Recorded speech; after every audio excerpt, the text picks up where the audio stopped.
What's going on, ladies and gentlemen? Welcome to another episode, and we are talking about a spring cleaning for the collection. I'm also going to include some very affordable watches in this segment because it comes to my attention. The missus actually told me that I also need to keep in balance with talking about more affordable watches, and that's what this channel has been all about. It's been about keeping that balance between what's really affordable to some of the higher end pieces. I've been showing you guys mostly some of the higher end pieces, I would say. We have the Jack Mason, we have this Dufresne wrist check, of course. I'm double wristed, I'm in a double wristed mood, so you're gonna see a lot of that. I recently just feel like doing that, but we have the Dufresne Mark II. This is the 40 acres. I've been showing you guys that watch a lot. It's on my wrist a lot because I have to field test them, right? I have to field test the watches that are sent into me so I could do a proper review. And I want to thank you guys for watching that Jack Mason deep dive review. I had a lot of fun with that, and I got a lot of good responses already on it. So really excited about that. We are going to be talking about spring cleaning because I recently downsized my collection. I actually am I don't want to say getting rid of, but I am moving on from a couple of watches in my collection. I'm giving away about 10 of my watches to several different people, and I'm just not able to wrist as many watches as I would like to rotate. My collection is now at 50 plus. That's a little bit more for me than I can handle in the sense of getting the watches on wrist, even with double wristing. By the way, on the other wrist, I have the Casio Duro, the classic one. I'm actually doing a deep dive, like a 3 years looking back at this watch, because I think it's absolutely still a phenomenal purchase if you are looking to get into the swing of things. Oscar, good morning, sir. How are you? And I have a couple of other watches on here, and I actually have a watch that I want to trade as well. So I'm going to be showing that also too. And that's where I'm at, guys. I am at the point where I'm downsizing because I'm preparing myself later on in the year, possibly, right? Possibly to start adding some other heavy hitters into my collection. I'm now valuing things that unfortunately is going to cost a little bit more. Being exposed to fantastic watches like this Dufresne has led me to value more things inside the watch, and we've covered a lot of those things to help you guys evaluate, your decisions and what values are most important for you, right? So that's really what it's about. I'm coming down off of 10 watches now. I'm giving them away to people.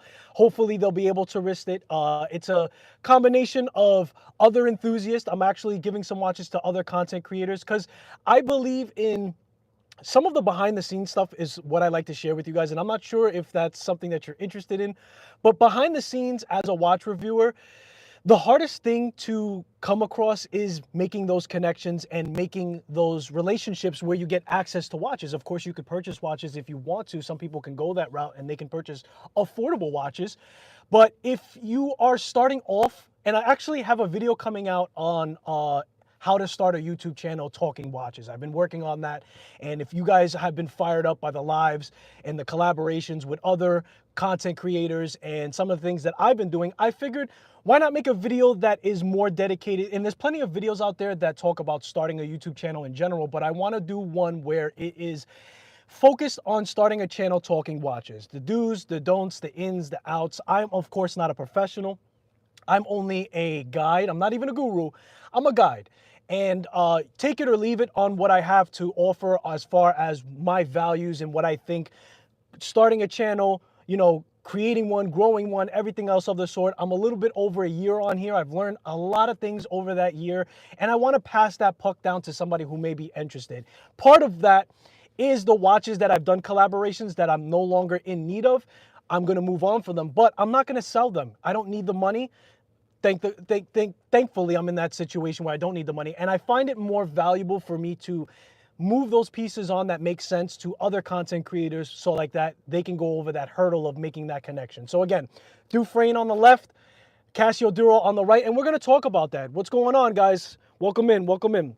So I actually want to show you guys, and we're going to talk about this more affordable, and I use affordable, guys, but at the end of the day, $50 is $50. I want to be sensitive to everybody's situation. And I actually have something that's even more affordable than this Casio Duro that is and can be exciting exciting for you as a new collector in many different facets. So if you're looking for a way on how to breach that first purchase, I know that can be a very difficult decision. There's so many good watches, especially if you have a higher spend, it gets even more confusing because now you have a lot more options. So even if you can afford a watch that's hundreds of dollars, sometimes it's better, because you are still gathering a lot of information about timepieces, to maybe get something that's even more affordable. This way you can advance and buy that later purchase soon after. But I want to show you guys this Casio Duro up close and for a reason.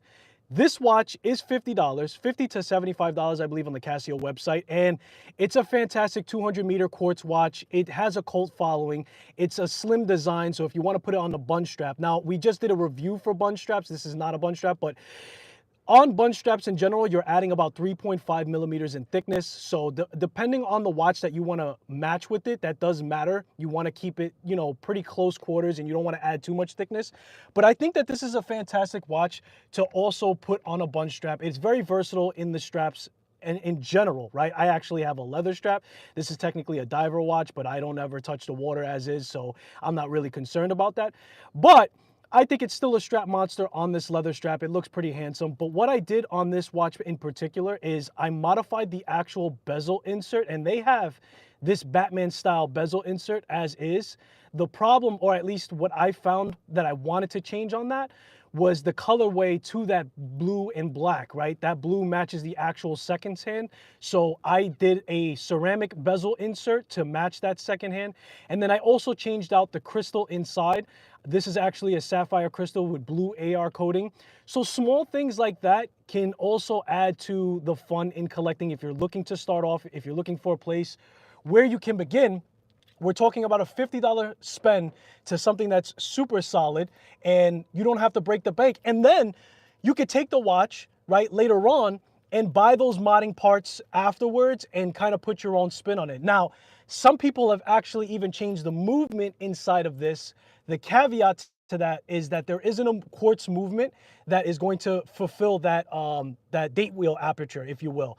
So they have that Seiko, that I think it's a VH movement that's a little bit of a smoother sweep for the second hand, still a quartz, and that does make it a little bit more closer to the mechanical side, so it makes it a little bit more interesting. However, you lose the date wheel aperture, so I'm not really interested in doing that, and the only way you can make that work is if you change the dial itself, which for me, at that point, it's losing too much of its originality. So I didn't take it to that full extent. So a great place to start is the Casio Duro. And I had a lot of fun with it. I've owned it for 3 years. I have a lot of watches that I rotate, so it's still in great condition. But it's a watch that you can beat up. I've seen people wrist it every single day and really, you know, have it by their side. So that is a fantastic place to start. But if you were to ask me, Skylar, is there a more affordable option that I can go to where it's a watch that I can enjoy and people can recognize and everything else? And I want to speak on that as well. If you're starting off your collection, owning watches doesn't have to be something you have to jump into right away. Here's the deal. As an enthusiast, what's more valuable to you and what's going to be applied to your VH64? Thank you, Oscar. That's the movement that I was talking about. If you're really worried about what's more important for you as a collector and getting into the hobby, knowledge is power, right? And some of that knowledge needs to be retained by owning watches to really decide and decipher where you want to go, right? So a lot of people become hesitant because they don't want to make the wrong purchase, but you almost have to, it's almost like a rite of passage. I don't think that there's a collector out there, and you guys chime in if you agree. We have watches in our collections that we don't necessarily regret, but we've outgrown, right? And as much time as you spent trying to make sure that that isn't going to be the case, it's almost inevitable, at least to 1 or 2 pieces, I would say, depending on the size that you decide to grow your collection. So my point is this: if you want to become an enthusiast, if you want to become a collector, a lot more value not only goes to you, sorry about the honking, not only goes to your personal experiences, but it also goes towards being part of the conversation, right? Knowing what movements are which, knowing what specifications are more desired for you, and or in general what is more attractive to enthusiasts. You could join in, chime in, You don't even have to own a watch in order to be a part of that conversation, and in order to be a part of that, join communities, right? Get into the conversations and take your time. Take your time on your purchase. There's no rush, and you're better off, in my opinion, starting off small, like a Casio Duro, and I got a smaller purchase with me, and just enjoy that timepiece. And if you have the feel to get a mechanical watch, if you have a feel to graduate to something more complicated, take your time, slow it down, and smooth into that. Noctua Watches, JP's in the building, Vincent H, what's going on? So, with that being said, I have another watch that I've had a lot of fun with and was more affordable than the Casio Duro.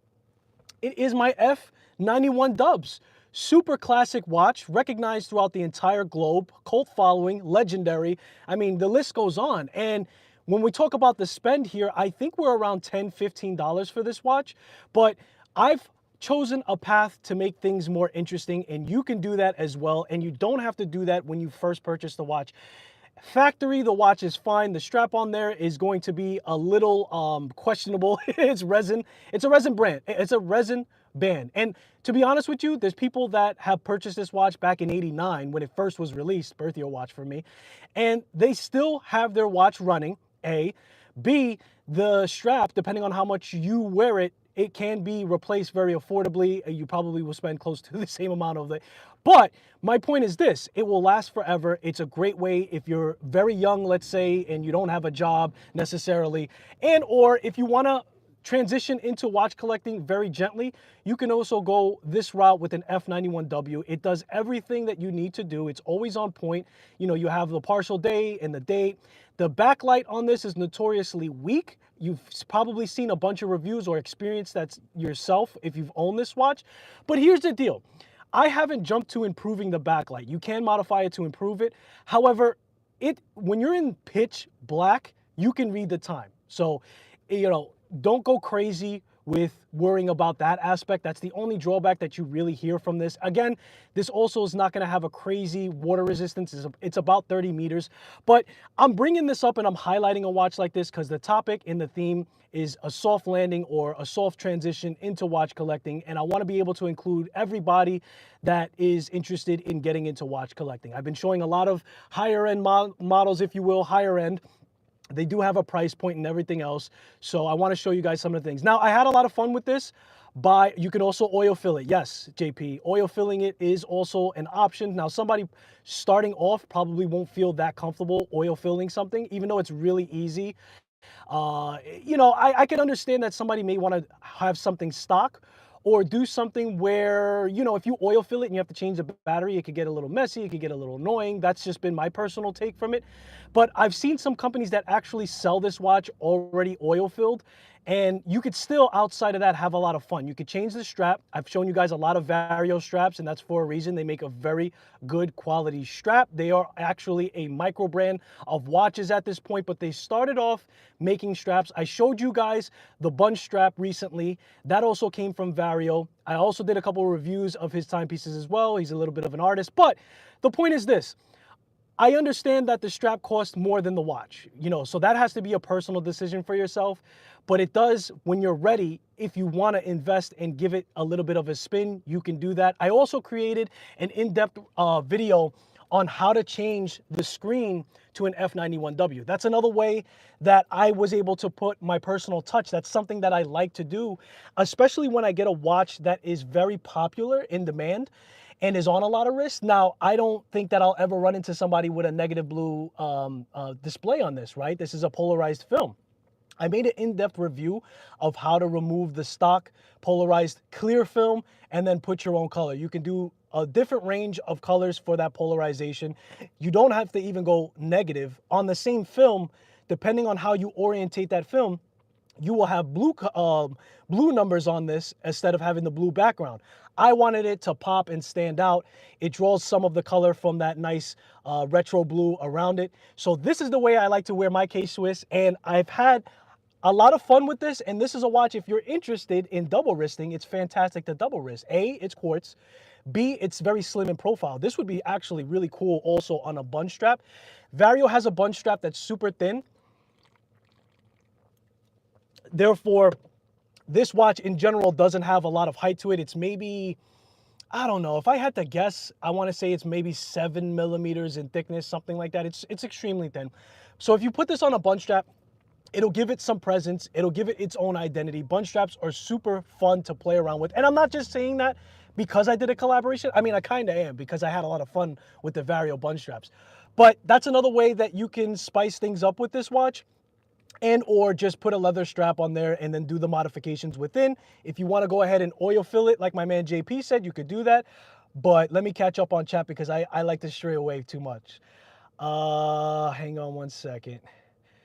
Oil fill. You can oil fill the Duro as well. Yes. Any quartz watch you can technically oil fill, so long as also it has a good, like, I wouldn't do it on a very cheap quartz watch. And by cheap, I mean that it doesn't have a good seal to it, right? This is a very affordable watch, but it's, in my eyes, it's not cheap because people have had this as long as I've been alive, literally. So it lasts.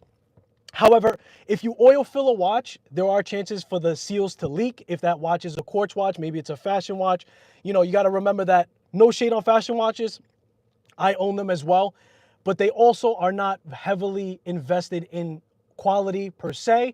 And so if you oil fill, you might have a leak, and that could be pretty messy. But you can oil fill this, you can oil fill the Duro. That's right. Let's talk about that. I go back and forth on Dufresne. I got one 2 years ago at Windup from them directly. Ended up selling it. Always found myself looking at their website. So Sean, all right, let's talk about it. You purchased a watch, you moved on from it. Do you regret that, number one? You said that you're looking at it. Or is it something where Stephen Lee now has moved forward with his designs and or his specifications where you're now more attracted to reacquire? I'm curious to know why you decided to move on, because that's a thing. And I've taken a credible amount of time before deciding moving on from any watch. And another trick that I've shared with you guys before is, if you want to move on from a watch, but you're not 1000% sure that you're not going to miss it, give it to a family member that you can trust. Give it to somebody in your family that will appreciate it. This way, if you kind of have to borrow it back, or, you know, for me, I give it to my brother. My brother would have no problem letting me take a watch back and wear it for a while, and then I'll give it to him, and everything else of the like. Now, if you want to get money back to put towards another watch, that's a different conversation. But that's also a good point, my friend, because at the end of the day, we have to whittle down our collection, I think, when we get to a certain point.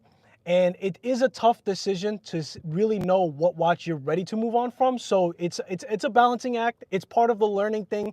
And if you're starting your collection, realize that even collectors that have been collecting for years struggle with this. So it's better, in my opinion, and I've had this question in the forums, where do I start? I have the individual had $1,000 to spend, and that opens the door dramatically, and he could afford a very nice timepiece.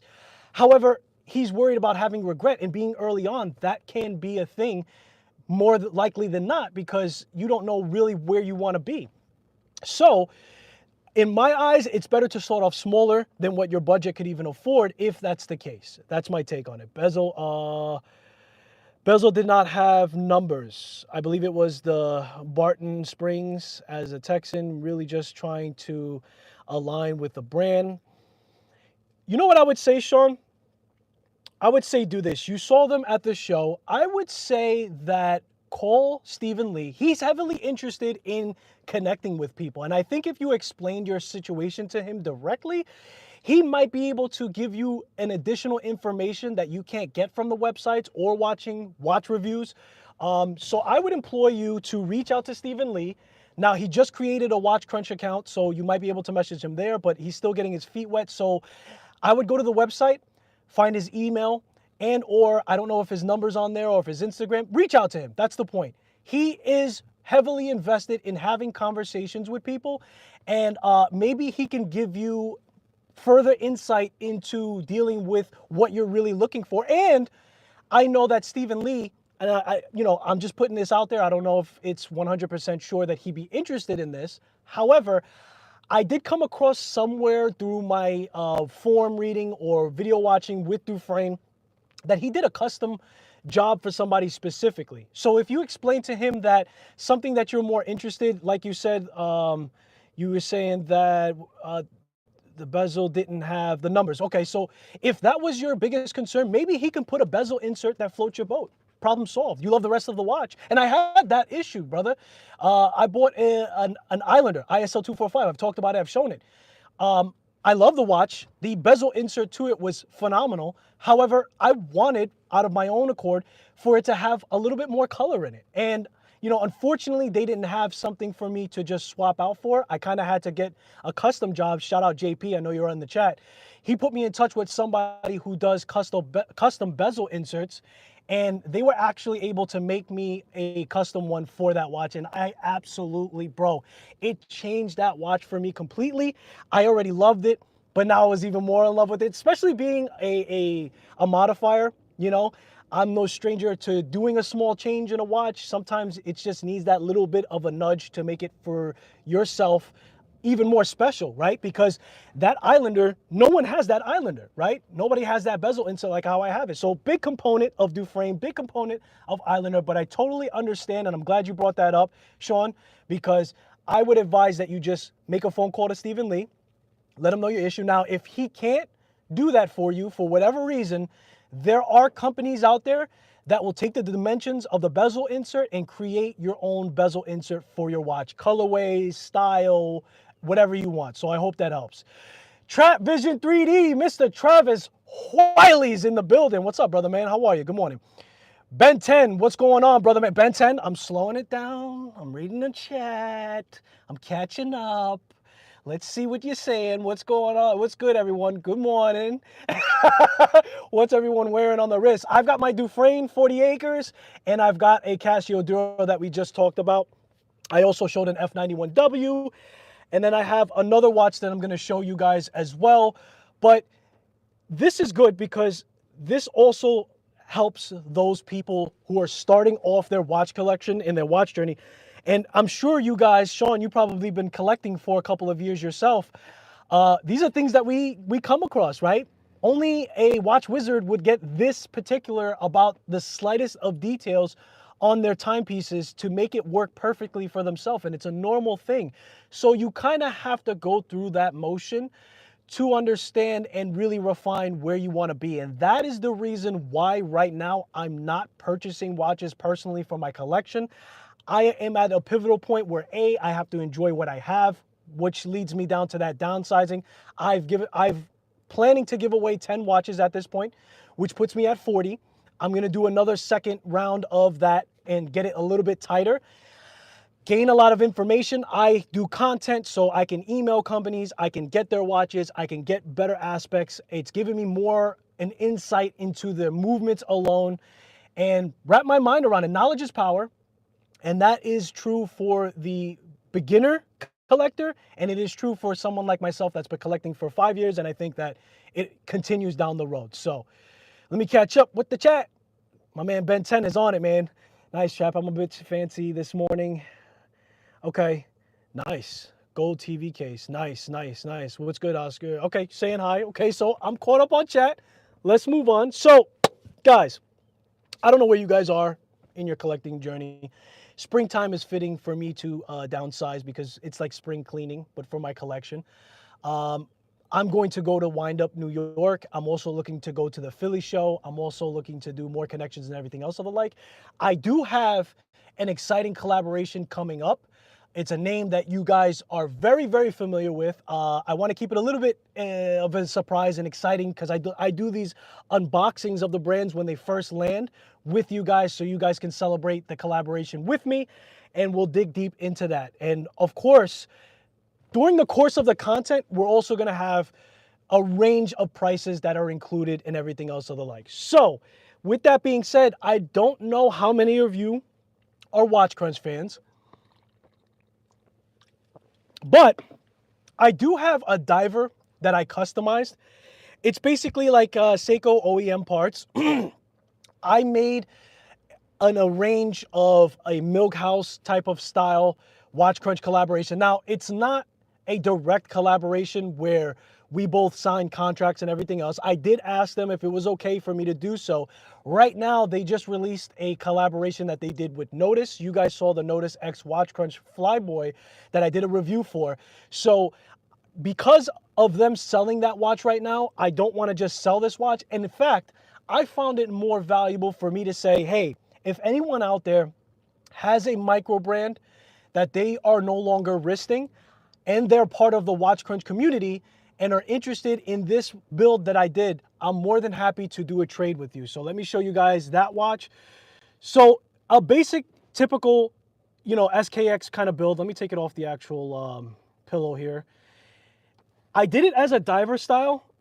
I used the colorways that they're familiar with that green. It actually has the WatchCrunch symbol as the logo itself. On the bottom, you can't read it, but it says WatchCrunch, and then underneath that, it says at Mr. Santana, okay? So that's the only caveat. That was my tag name on there before I went on YouTube. Now I just use my regular name, but it will say that. That may work for you, that may not work for you, but I'm interested to see if anybody has a micro brand watch out there and wants to do a straight up trade for it. It is PVD coated on the stainless steel. It has a screw down crown, screw down case back. I did put a little, this is just applied right over the roller, right? This is like more like a sticker, but still on theme with that kind of look. They go with black and green on their kind of colorway. So I think it's a fantastic remnants of the WatchCrunch community. So if you guys are a part of that, and if you're interested and you happen to have a micro brand, message me on WatchCrunch. Let me know what you have to offer, and maybe we can work out a straight up trade for this watch. Now, I didn't really risk it that much. I actually created this for the 2023 windup, or just before it. And I didn't risk it as much. I have the Milkhouse version. I'm not creating another batch to sell right now. I think I need to focus on other things. And like I said, they just came out with a legitimate collaboration with Nodus, so I want to be respectful and not get in the way of that. But I don't get a lot of wrist time with this, and in the theme of me downsizing and moving on, I think it would be a cool watch if you are a WatchCrunch advocate, if you're part of that platform. If you're not, I always recommend to download that. If you're looking for a watch enthusiast-like platform, they have been fantastic. It really feels like a family and everything else. And then it just has like a rubber strap on here. Like I said, it's all PVD, black coated, screw down crown. Now the water resistance, I built this with my own two hands, guys. So at the end of the day, it is constructed to be of 200 meters, but I'm going to comfortably say that it's only 100 water meters of water resistance. I haven't tested it out myself. So I just want to be upfront and honest about what you're getting here. You have the bezel. With the bezel rotation, it's a little silent, right? Because it has that PVD coating, and I'm not an actual watchmaker or an actual company, so I did the best that I could, but the parts to it are all high quality. It's an NH movement, an NH35. It has a date wheel complication, and I left that date wheel complication white because the applied indices are white, so it kind of hid a little bit better rather than matching the dial. So if you want to know any more information about doing a trade for this, for another micro brand, let me know. You guys know that I'm heavily focused on micro brands, but let's put a pin in that and let's catch up to chat. All right, so you guys are saying hello to each other. Okay, so I don't think that anything was directed to me just yet. Wearing a Doxa, nice, 1940s. Wow, Tudor sub, I'm jealous. Tudors are fantastic watches. Okay, yes, Ben, it's very years. Nice. Okay, so you guys are just chatting with each other. Yeah, so if you're interested to do a straight up trade for that watch, send me a message on WatchCrunch, not on YouTube. This way we can send some photos and everything else and trade some information, and let me know what you have. And let it be a watch that you're really ready to let go. Listen, it's all about relationships, right? If you traded me the watch and then you missed it and you really wanted it back and you wanted to trade back, I'd be willing to do that. I get it. I'm not trying to hurt you. It's all about having fun and everything else. But let me know, because I already have the Milkhouse version of the one that I built. And then Max sent me the Nodus X WatchCrunch. Like you guys know, I did the deep dive review for it. So I don't need that many watches related to it. And then I have the travel watch that I did with Ben, where it went around different countries, and it's going back. It's right now with my photographer. But I got a lot of WatchCrunch themes, man. I love WatchCrunch. A lot of you guys are from that platform. It really feels like a family, and we have a lot of fun with that. I'm currently drooling at the screen, looking at a 2008 Air King. Oh man, I thought you were drooling at the screen for the content. I'm just kidding. King with the painted Roman numerals. Nice, nice. So releases, man. Did you guys see the Zeric retrograde? I went to the 2024 wind-up fair. They were there. They had that watch. It wasn't ready for release. I don't know if it's already released. As a matter of fact, I have it right next to me. I don't know if the watch was actually released. It says out of stock right now on the website, but that might be just because it hasn't been released yet. But I want to show you guys the watch that I'm talking about. And it's a really interesting watch, and I'll tell you guys why if you haven't seen the timeline retrograde just yet. A plethora of different colorways to it. Here are some close-ups. That's that nice Tiffany. I don't know if that's a Tiffany blue, but it's very close to it. Nice little black and gold. We have blue and white, black, of course, for neutral. A little light on the gold. We have some retro colors here. All white and everything else. So it is actually a jump hour watch, and it's derived from the Miyota 9015, I believe. Yeah, so they actually did a modification, I believe, to the 9015. Now, conventionally speaking, the jump hour would just have the hour that it is in a date wheel aperture form, and then as the minutes go by it, that date wheel aperture would turn over relative to the time that you're in, or the hour that you're in. This one is a little different in that the hour and minute hand move. There is an actual hour hand moving, but it jumps the minute hand. So the minute hand tells the time going down the watch. Matter of fact, why am I doing this? I could show you guys on screen. So let me flip it around. So the minute hand, right, which is at this is the 10 hour on the 10, it comes down. Once it completed all the way at this 12 on the top of the hour, it shoots back up to the top. Right? And the hour hand just gradually, I don't know if the hour hand jumps as well. I don't think it does. I may be wrong. But I thought it was a very interesting timepiece, and it was very different from what we normally see. The price is a little up there. We're talking about $1,100, $1,200. But I haven't seen anything like it, and I thought it was a timepiece that would be interesting to talk about and to see if you guys have gotten wind of it. Now, we're seeing reviews of that watch already coming out, so you guys after this can see a deep dive review of it, I'm sure. Zeric makes some nice, unique dials. Yes, they do. And they are conceptual artists. They absolutely are, Ben. And, you know, that is rare to see in micro brands, if you will. A lot of them do utilize off-the-shelf parts. Of course, it's commonly used for the movements for the off-the-shelf. You can't fault them in that because that would get very pricey. We're talking about, you know, $400 to $500 if it wasn't. But the designs that they have can be really out there in a good way. And I love the originality. And of course, we love the innovation. And that's something that I wanted to bring up and highlight because we don't get a jump hour similar to it. And I also like that kind of retro design, classy square. I believe the watch is pretty thin. I don't know if they removed the rotor on it. I just came across this. I did handle it again during the 2023 wind-up fair, but I handled a lot of watches. If you guys went there, then you know what I'm talking about. It was kind of overwhelming. But at the end of the day, I thought that that was a really cool watch and worth taking a look at. So I will be diving deep into it a little bit further. I have been looking hard at their regulator watches. I have to take a look, man. I definitely saw their lemonade stand, and they had a plethora of different, nice, unique looking watches. Some of them like interstellar, very, very interesting stuff, man. And I don't want to spend too much time with my phone up on the screen. I know you guys are here to see my pretty face. So I would definitely go to their website, Zeric.com or Zeric Watches, and check out what they have. They're definitely worth a look. I have been looking, oh, I read that. Kendrick and Drake, random.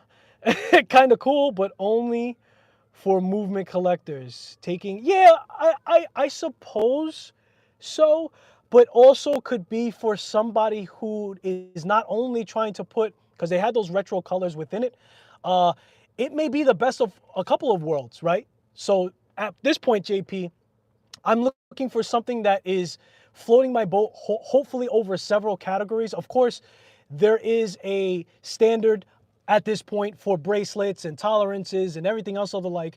But also, I don't have too many square watches that are mechanical, and that could fit the mold for that square watch mechanical retro look. And now the movement inside of it can also be fancy too. That may not be the case for somebody else. However, I think it covers a little bit more grounds on it. Thank you for moderating. I think it covers a little bit more grounds and can be a good fit for a couple of things. Kind of cool. Okay, now, guys, did you see the G-Shock that just came out? I didn't see the new G-Shock, man. I'm a little bit behind the 8 ball when it comes to all of the new releases. The only one that I really, because I received an email for, was from Venetianico, but you guys are probably tired of me talking about Venetianico at this point. But, you know, I got to give them flowers when I can. They came out with a meteorite dial. I do know that I can't tell you guys what it is, but I can confidently tell you that if you're a fan of Brew watches and you haven't purchased a watch from them, pay attention to them. They should be coming out with something really soon. I feel like there is a lot of companies, micro brands, waiting off and waiting for the right time. Now, I don't know what that right time is. I can tell that they're timing the market. I can tell that they're maybe timing the vibe. I would expect that maybe over the winter time, after the holidays, it's a little bit slower. Maybe tax season drives, you know, that kind of economical standpoint. But we know that Mark from Long Island Watch, he's sitting on a Pilot watch as well, and it's all ready to go. It's suit to boot, but he's still waiting for the right moment. I know Brew's working on something. I don't know if I could tell you this. I don't know if there's an embargo, but there's a very popular company that is also about to release something very, very soon, and I'll be speaking about it and I'll be hands-on with it as well. So I feel like there's a lot in the reserves and there's a lot of preparation that is ready to explode. So 2025, if you're thinking that the micro brand space in particular is what I'm talking about has slowed down, I don't think that that's the case. I did see that Zheng Hung watch. I don't know if you guys saw that dial. That dial is fire. I don't know if you guys, so they came out with the war drum first, and then they came out with a diver. But now they're really flexing their abilities. We know that they're going to have the finishing because it's the sister company of San Martin. And we know San Martin does phenomenal finishing at this point. It's what they're known for. What I'm seeing is, and we talked about this before, the Chinese brands are leveling up very rapidly. And I would say they are going to be up there and feeling like a micro brand. And in fact, Zheng Hung is a micro brand, right? You can't purchase their watches on AliExpress. You have to purchase it only from the website. They are only doing unique designs, and they're doing very, very unique designs. If we're talking about appreciating the efforts and making interesting timepieces, whether they work for you or they don't work for you. And I think that they're on their wardrobe, they went larger. And I think most of the feedback was that it was already too large. And I think that was more in retrospect to the actual lug to lug because there wasn't as much of a curve on it. But I think that they went even larger on that. Fast forward, they did a diver, and I think they did a diver and a GMT version of it. But now I believe it's already up on the website. Zheng Hung has a dial that looks very 3D. The dial in it itself has a 3D swirling image, like it's kind of like almost looks like a circular metal pipe within it. And it looks like it's lifted off the dial, but it's all just the way that they conformed it. It's actually a flat dial. So if you guys haven't seen that yet, I think it's very, very interesting. If you are a collector that is heavily focused on dials that stand apart, I can relate at this point. It's more than just the dials, it's everything else that I mentioned before, but dials have a lovely way of putting a spin on something, especially if it's more in a conventional case. Let me catch up the chat. I don't want it to get away from me. I'm slowing down. The metallic G-Shocks. Okay, I think I saw some images for that, but I haven't really looked into it so much. What is the highlight of this G-Shock release? Like, it's got a metallic to it. Does it have Bluetooth? Is it, solar powered? What are we talking about here? Because I haven't seen it yet. Sorry. No, they look like a toy. Oh, look at it. Ben 10. Okay. Ugly as hell. What? Tell me how you really feel, Oscar. Oh, yes, those G-Shocks. I'm a dial guy for sure. Yeah, a dial. Listen, Mr. Wonderful's a dial guy too, man.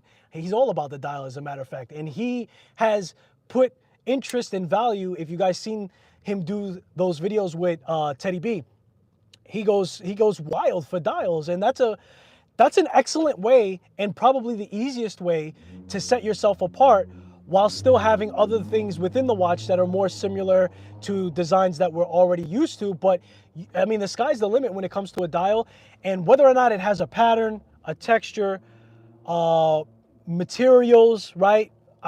We saw the Christopher Ward new release. Was that the 12, I believe, with the gold dial that they have on there now, and it has a pattern in it.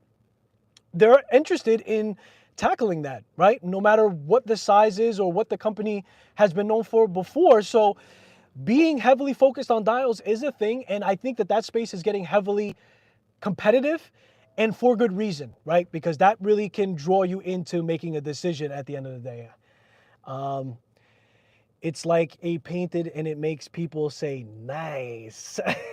A great dial is why Grand Seiko, yeah, that's another excellent comparison. Great Seiko is winning because they are artisans when it comes to a beautiful dial. And I don't know if Grand Seiko was always a dial company. I think that they started implementing that maybe a decade ago. But man, yeah, when it comes to like getting up on that dial and seeing the finer details of whether or not it's interesting, I don't know if anybody could beat them, man. And they found their niche, and they're actually getting a strong following to date for their timepieces. I mean, look, Grand Seiko, I don't think Grand Seiko gets enough flowers. I'm not too versed on the luxury brands. Grand Seiko is one of them that I know a fair amount, a little bit. And that's for good reason, because I really saw that they were putting a lot of effort. There's a lot of, how do you say? See, the Japanese culture heavily invests in doing something of excellence. They take a lot of pride in being the best, or doing at least the best that they can. Perfection, right? And with the dials, with the movements, right? When we have a mechanical watch that also has a quartz and is incredibly accurate. I mean, Seiko it needs all the flowers in the world, whether we're talking about Grand Seiko or we're talking about regular Seiko. Despite whether or not you believe in what they've been doing quite recently with their watches, I still think that they're worth the conversation. And I'll always give flowers. Listen, I wouldn't have this modification had it not been for, and maybe even modifications in general, right? Like, I know I'm kind of changing the tune, but at the end of the day, I kind of look at Seiko and Grand Seiko to be the same company, even though it's ran very differently, obviously. But, you know, there's always going to be love for Seiko for me in general, whether we're talking about either one, because I think that they're the ones who open the doors to being able to modify as plentiful as we see here. Whether or not it's an actual Seiko OEM, they kind of paved the way for that to be a thing. And that is super fun and fulfilling, and everything else of the like. So Grand Seiko is a phenomenal company. They definitely know what they're doing when it comes to dials. And even their movements are something to also speak about. Their in-house movements and how they combine the two.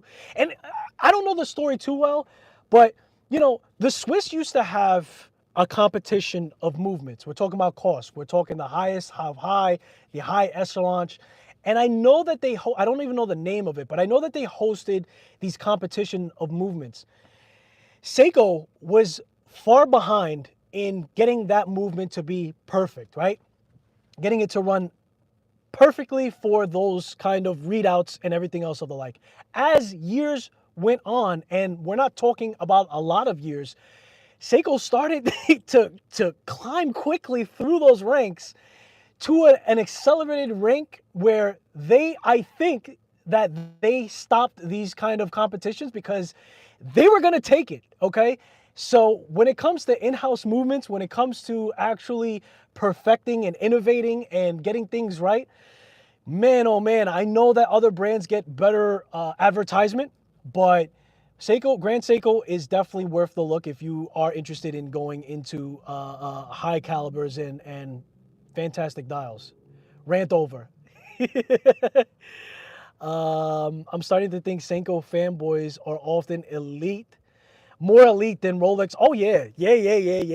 That's why, Ben, why do you think I'm putting those disclaimers when I say what I say? I low-key hate Seiko. No, I'm just kidding. I'm just kidding. Seiko fanboys, people who are fans of Seiko, yeah, man, they'll come after you, man. They are diehards, and I get it, man. I really do, because listen, I got my hands on a 009, right? The Japanese version, not the other one, Malaysia. And I was happy I put my finger on that, because that price was going up right away, right? And that's the staple for Seiko, right? And everybody who had, even Rolex, since you brought it up, had that watch, the 007, 009. So I can get the passion behind Seiko. I can see why people are diehard about it. And you're absolutely right, man. If you get on here and say, if you trash Seiko, you better be ready. Oh, man. And I'll never do that. They'll always have a place in my heart. You know, we can talk about some of the places where they've been dropping the ball. But you know what made me change my mindset about that in general? Here's the deal. We're all diehard enthusiasts. You guys are watching a random, enthusiastic, passionate guy rant about watches. So I know you guys really love watches, right? You're absolute enthusiasts. Seiko is a crazy overhead. It's brick and mortar. It's advertisement. It's this, it's that. They are not heavily invested in us as enthusiasts, as people who get really nerdy about it. They have no problem shaving down specifications to bring out a new iteration. They are trying to get on the wrist of the world, and that is fine. That's the market that they want. Of course, I'm not trying to say that we're not advocates for Seiko either if you're an enthusiast. What I'm saying is we wouldn't even be able to keep Seiko lights on, right? If it was just the enthusiast market that they was focused on. So that calmed me down a lot. And that also made me wrap my mind around the perspective of Seiko's trying to be on the watch of somebody who is just a collector and not an enthusiast, right? And they don't really care if that makes you upset, nor should they, because they're not playing that game. So it would be strikingly different. Imagine for a second that Casio, right? Or Seiko, the things that they've done with the Duro, right? They downsized the Duro. They took away some water resistance. They did a reiteration for the 009. They took away water resistance. Can you imagine if any micro brand, any one of them, said, hey, I got a new watch, and yeah, it's the same watch, but it has less water resistance, and it costs more money. Huh? Off with his head. You guys they'd get blacklisted almost, right? Because they are in the enthusiast market. Micro brands are heavily invested, and it's the reason why we see so much passion for them to get feedback, for them to get ahead. Sean shared with us earlier that his only caveat for his Dufresne was the bezel insert. He wants something that has more details. That's not the vibe for what Stephen Lee is trying to achieve, especially for this bezel insert. As you can see, it's more minimalistic. In fact, the center of the dial is very minimalistic. So he was going for that desk diver, that minimalistic vibe, but also being very vibrant, also being very well finished, and everything else that I like. And he's going to attract many people. However, Sean wasn't interested because he wanted more details in the bezel. So he could get on the phone and talk to Stephen Lee and say, hey, you got a bezel. Go ahead, get on the phone with Seiko, see if they can add some more water resistance to your Seiko 5. Go ahead, I'll wait. Casio, see if they add more water. And again, not throwing shade, I'm telling you just what it is and things that I found out for myself on how they operate. And regardless, just to show you their power, even after doing that, they still have fans that are gonna purchase their watches. Me being one example. So I'm always would be on the market for a G-Shock, Casio, Seiko, whoever we're talking about here. So lovely watches. They also give that incredible entry. I don't like to use entry. I like to use, they give a price point where you can own a $50, $75 on the website directly, or what is this, like a $10, $15 watch from the website directly, and you can afford and you can step into a timepiece that's going to last basically forever. Again, my wife's father has an F-91W. He purchased it the same year it was out. It's as old as me. No issues with it. Still runs. So what I'm saying here is they're going to enter our space because that's where they can fill in and plug in for us, and that's all that they need. They don't really care about giving you bells and whistles and making you happy every single time. That's it. Let me catch up on the chat. Skylar, you are, hold on. Seiko dials are just as elite. Oh man, I got lost in the chat. This is why Ben 10 tells me to keep up with chat. I am a dial guy. I read that one. Great dial way. Grand Seiko winning because they are, yeah, I read that. Seiko dials are just as elite. The Alpinist is gorgeous. The Alpinist is another watch, Ben 10. So I had a love affair for the Alpinist. I wasn't unfortunately able to grab it before it went crazy. If we're talking about the original one, and if you magically get it in brand new condition, we're talking about $2,000. Used, I think it's around $1,100, $1,400. So that's not something I'm willing to part ways to get the original version of it, unfortunately. That's just me. I'm not saying don't do that.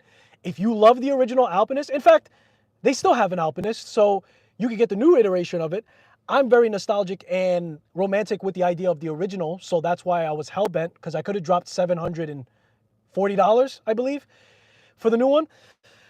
What stopped me from that was Namoki. They came out with a kit that was, who knows the movie this is from? Your Honor? Identical time marks. Now, that brings up a whole nother subject of homage, clomage. Is it right? Is it wrong? You decide for yourself. We're not going to go down that alley. I will say this. I'm a modifier, one. Number two, I love that Alpinist. So for me, it was worth going for the Namoki version, which is just a brand change to it. You get to assemble it yourself. You get to put whatever colorways, mix and match chapter rings, colorways, case backs, everything else of the like. So that worked for me, yeah? Of course it helped me that they sent me the watch to make the video as well, black and white. I would have still probably went that route, and I know that because I did that for the Rolex sub no date with the Pagani design, which I ended up modifying. I'm making a video on that as well. So the Alpinist is a fantastic watch as well. I do agree with you, Ben 10, and that was talked about, man. That was like, it was the 007, 009, and the Alpinist.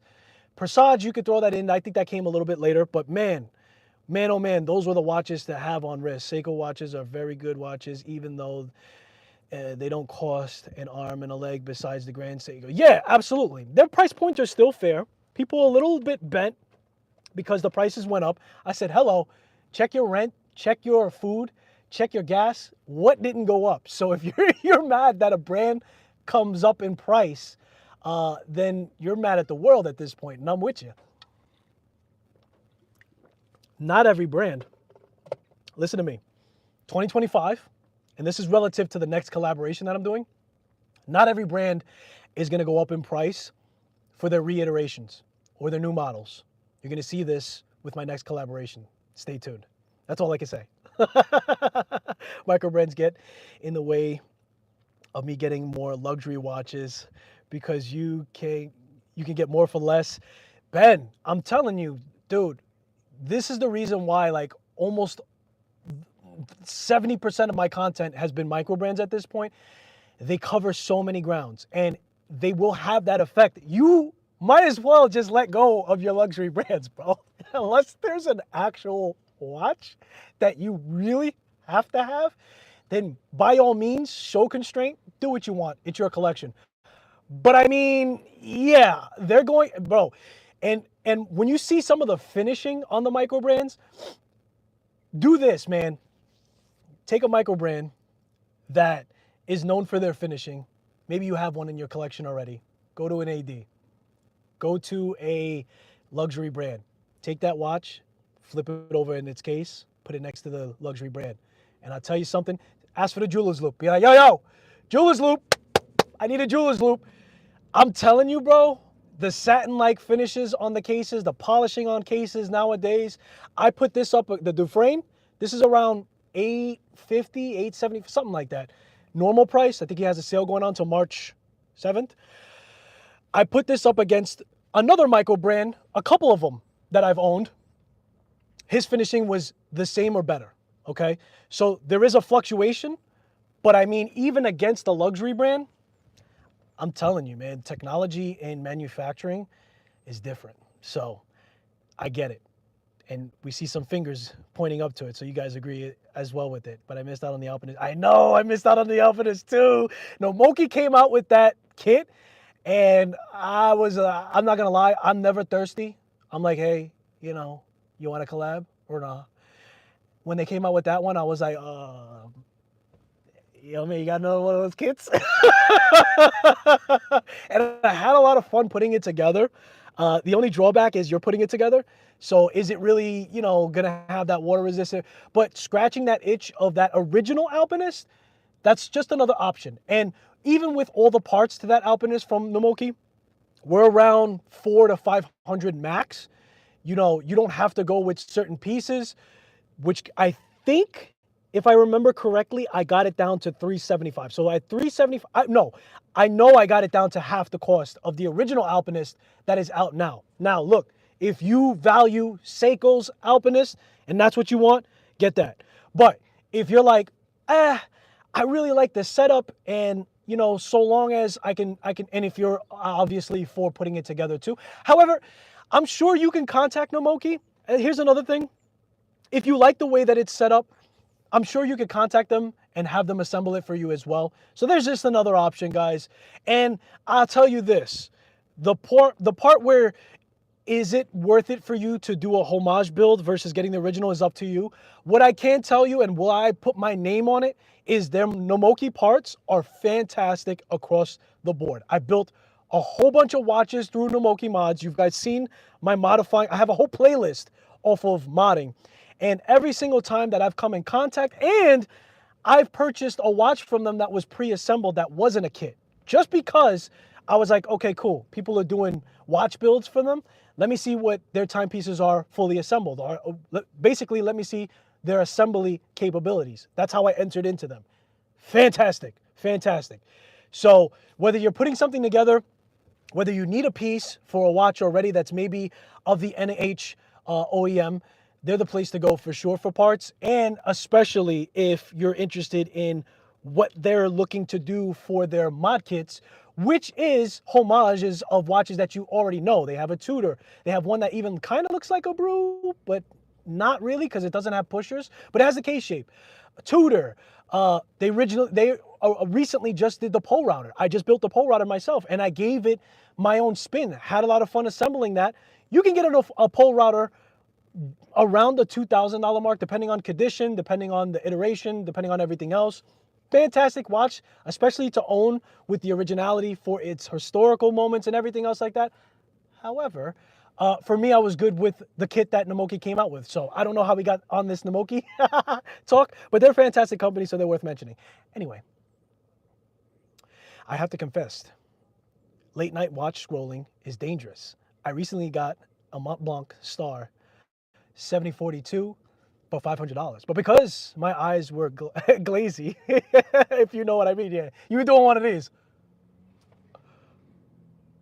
Oh yeah, I'm gonna buy that. I thought it was a Blanc Bond.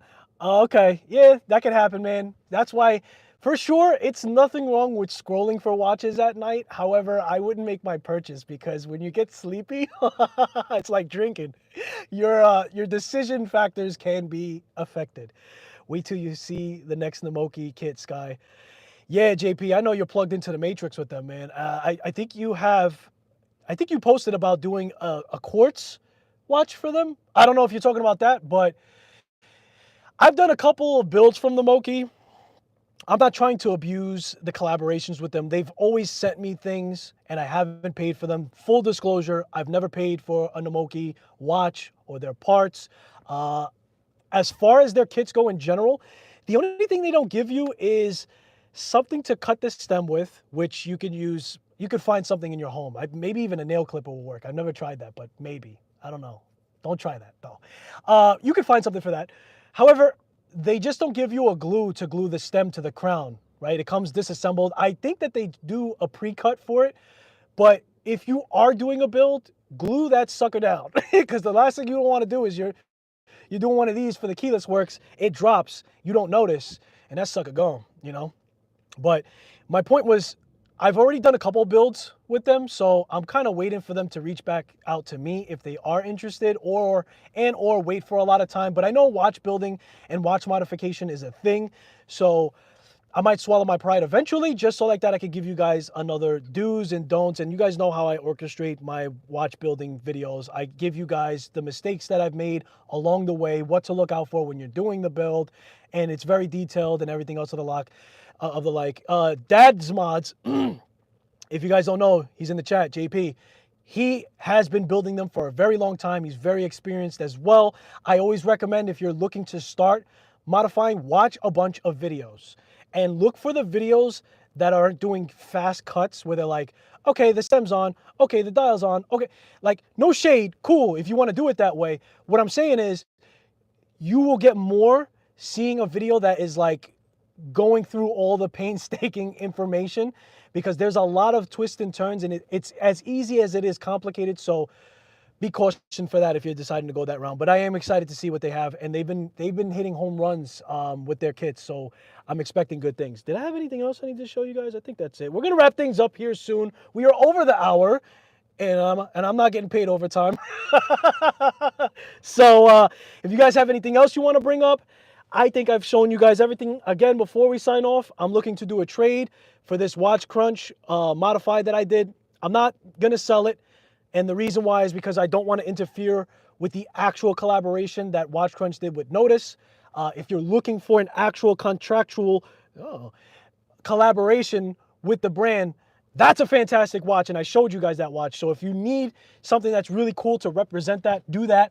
However, if you're in the position where you don't want to spend some chips right now, and you'd rather be interested in a trade for something of the like, let me know. I'll send you some images on WatchCrunch if you message me about that. And I'm looking for a micro brand. It has to be a micro brand. I'm only interested in if you got like a brew, you know, I don't expect you to trade me a Christopher Ward. I'm not trying to get over on you. But if you have something that's relatively affordable and you're like, you know what, man, like I don't risk it, and it's not worth much on me selling it on eBay. So I would love to own a WatchCrunch watch collaboration from your boy. So anyway, guys, let me catch up on chat, and then we're gonna split out. I appreciate you guys for tuning in. Wait till you see Namoki is dope. Yeah, I got a couple of videos on them, Ben. Check them out. They still haven't released the vintage Heuer case. I just did. Copy. Oh, I was sleepy, all right. Sleeping. I know how it is, bro. I think everybody here has gone through that. If it's not scrolling for the new watch, it's looking at videos of potential watches that you're interested in until the phone hits your face and you're like, okay, maybe I should go to sleep now because the sun's coming out. Ladies and gentlemen, thank you for tuning in. This is a lot of fun, as it is always. We have a lot of new things coming out, a lot of things in store, great collaborations with fantastic brands. As you guys know, I'm invested in doing collaborations with micro brands, unpacking the mysterious offers in value that they have for us, and then learning things from you guys and connecting and reporting and everything else of the like. So thank you guys so much for tuning in, and I appreciate you guys for spending your most valuable asset, which is time, and I hopefully will see you in the next one. Later, guys. Have a great rest of your weekend.